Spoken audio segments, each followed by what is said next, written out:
everybody, we're in pen 2 now, checking out Hampshire Gilts. The gilt closest to us that Lindsay has caught here. This is lot number 1. This is 34-6. So say a little bit about 34-6. She's an in-demand back on her open bar sow. Her mom is Riley. Riley is one of the gilts we bought off of the Justin Rodeball family, who is the mother of See It Through, who's on stud here. This would be her second litter. We kept all the gilts out of her first litter here at Goldrush, and so this is our first gilt we are letting go out of Riley. So as you study this gilt, she's one I really like.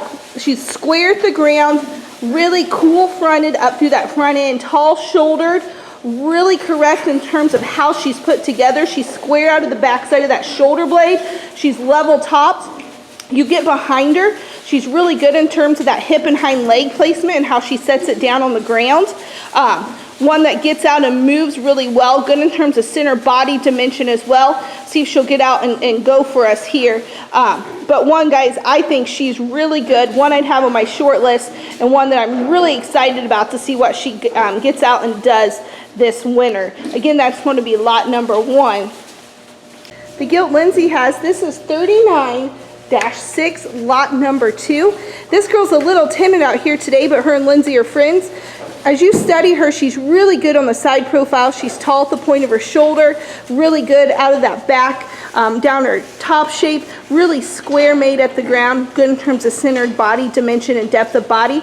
There's no doubt she's a little green today, but she's one to me that reads as an easy feeding, easy doing gilt, and one that'll be a lot of fun to have in the barn.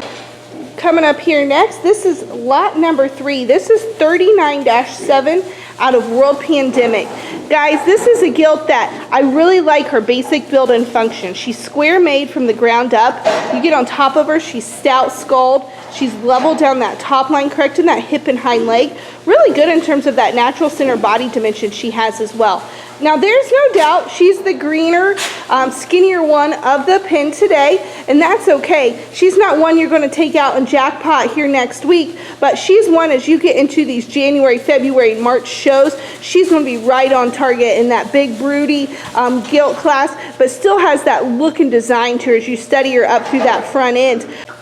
This is lot number 4. This is 42-7. She's the wider belt gilt on the far side. Out of Ambition. Guys, this is one that I like an awful lot. She's really attractive up through that front end, really stout skulled. You get on top of her, really square and true out of the backside of that blade with the big old groove down that top. You can see that chest floor there. Let's see if she'll follow as Lindsay gets her out to get her going. Very correct in terms of how she's designed up over her top. See her going away from us. Really good in terms of that hip and hind leg as well. She has good shape out through that stifle and hits the ground. Really good in terms of that center body dimension as well. This is a gilt that I like an awful lot. I have marked up really high on my card if I was buying one of these for my boys. I think there's a lot of future in this gilt as well, both in the show ring and as a breeding female. Again, this is lot number 4.